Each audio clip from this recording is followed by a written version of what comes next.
जोहार दोस्तों, स्वागत है आपका झारखंड न्यूज नेटवर्क में। आइए देखते हैं आज की तमाम बड़ी खबरों को।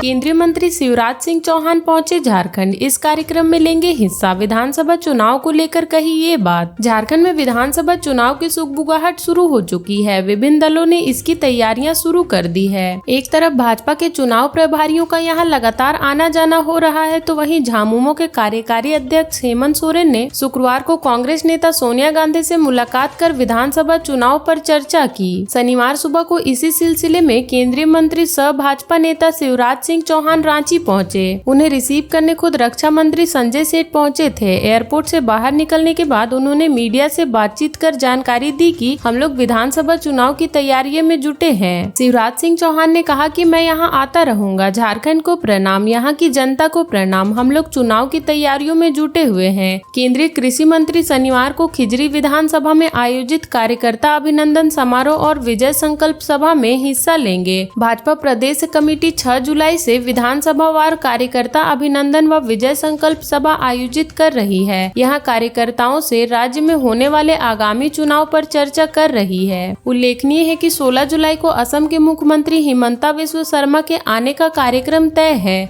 वह भी विधानसभा चुनाव को लेकर पार्टी पदाधिकारियों के साथ बैठक करेंगे। इसके अलावा वे 20 जुलाई को अमित शाह के झारखंड दौरे के लेकर भी तैयारी की समीक्षा करेंगे। इसके बाद विस्तृत रूप से चुनाव के एजेंडे को लेकर चर्चा होगी। बीजेपी के दोनों वरिष्ठ नेता फिलहाल राज्य के होने वाले चुनाव को लेकर एक्टिव हैं और पार्टी के पदाधिकारियों और कार्यकर्ताओं से मिल रहे हैं।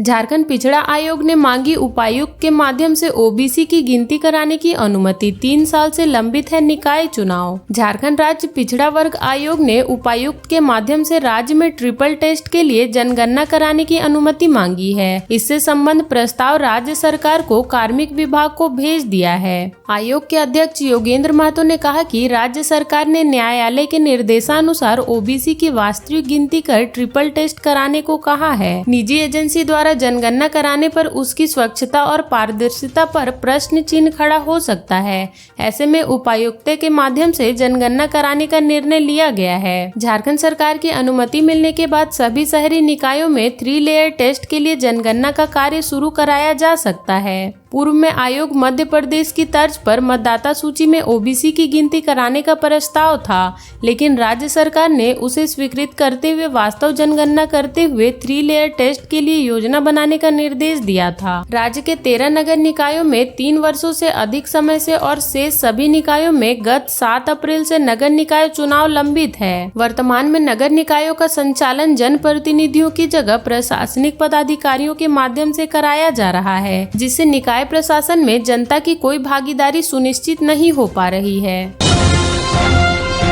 सिमडेगा विधानसभा सीट पर कांग्रेस भाजपा के लिए फैक्टर कर रही है झारखंड पार्टी। ये है बड़ी चुनावी मुद्दे। सिमडेगा विधानसभा में भाजपा और कांग्रेस के बीच कांटे का मुकाबला होता रहा है। चुनाव में झारखंड पार्टी भी असरदार भूमिका में रहती है। पिछले 3 चुनाव में छापा की वजह से भाजपा और कांग्रेस के बीच का अंतर कम होता नजर आ रहा है। वर्ष 2009 से सिमडेगा विधानसभा में कांटे का मुकाबला होने लगा।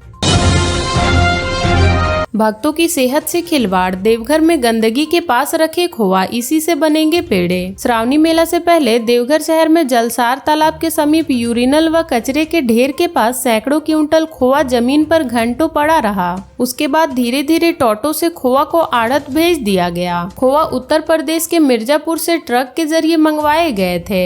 सुबह में जलसार के पास किसी साफ सुथरी जगह की बजाय गंदगी वाली जगह पर खोआ अनलोड कर दिया गया। बोरी में बंद खोआ कचरे के ढेर के पास घंटों पड़ा रहा, जिसमें मक्खियां लगती रही। जमीन पर पड़े खोआ के पास नगर निगम का यूरिनल भी था, जिसे बदबू आ रही थी। खोआ की कई बोरियां खुली थी, जिससे खोआ दिख रहा था। करीब 12 घंटे तक बारी बारी से खोआ को टोटो के जरिए आड़त में भेज दिया गया। आड़त से ही खोआ कई दुकानों में भेजी जाएगी, जिसे पेड़ा बनाकर ग्राहकों को बेचा जाएगा।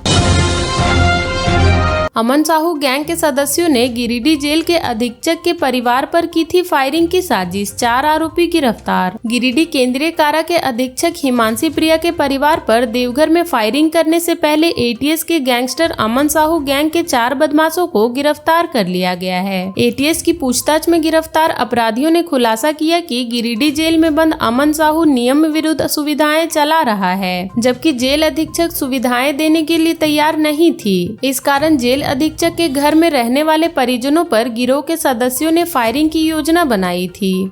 घटना को अंजाम देने से पहले ही एटीएस के शूटर सहित गिरोह के 4 बदमाशों को गुमला, रांची व रामगढ़ जिले में छापेमारी कर दबोच लिया गया। शूटर शिवशंकर ने बताया कि देवघर में घटना को अंजाम देने से पहले रोशन सिंह ने इन्हें पैसे देने की बात 9 जुलाई को कही थी। घटना को शिवशंकर के अलावा अजय कुमार ठाकुर व लातेहार के बालूमाथ निवासी गौतम कुमार द्वारा अंजाम दिया जाना था। श्रावणी मेला से पहले ही बाबा मंदिर में उमड़ रहे श्रद्धालु, मेले को आकर्षक बनाने में जुटा प्रशासन। श्रावणी मेला से पहले आषाढ़ मास में ही प्रतिदिन हजारों श्रद्धालु बाबा धाम पहुंच रहे हैं। शनिवार को आषाढ़ मास शुक्ल पक्ष सप्तमी तिथि पर करीब 35,000 श्रद्धालुओं ने बाबा मंदिर पर जलार्पण कर मंगल कामना की। भीड़ की वजह से 4,422 लोगों ने शीर्ष दर्शन कूपन का लाभ लिया। कांके सीओ ने झारखंड के मांडू में भी की थी जमीन की लूट, भू माफियाओं के बने हुए थे चेहरे। ईडी की रडार पर आए कांके के अंचल अधिकारी जय कुमार राम जमीन लूट के मामले के कारण मांडू अंचल में भी खासा चर्चा में रहे। कांके अंचल कार्यालय में पोस्टिंग से पहले वह मांडू अंचल कार्यालय में 2 वर्षों से अधिक समय तक रहे। इस दौरान उनकी मिलीभगत से सीसीएल गैर मजूरवा व रहती जमीन की लूट बड़े पैमाने पर हुई थी। कुज्जू के पुराने जीएम कार्यालय की जमीन भी दूसरे के नाम कर दी गई। उनके कार्यकाल में हुई जमीन की लूट की जांच की मांग उठने लगी। लोगों का कहना है कि जांच होगी तो मांडू अंचल में जमीन का लूट का बड़ा मामला सामने आ सकता है। झारखंड के ऐसे ही छोटी बड़ी खबरों से जुड़े रहने के लिए चैनल को सब्सक्राइब कर ले और बेल आइकन प्रेस कर ले ताकि हर वीडियो का नोटिफिकेशन आपके फोन पे चला जाए।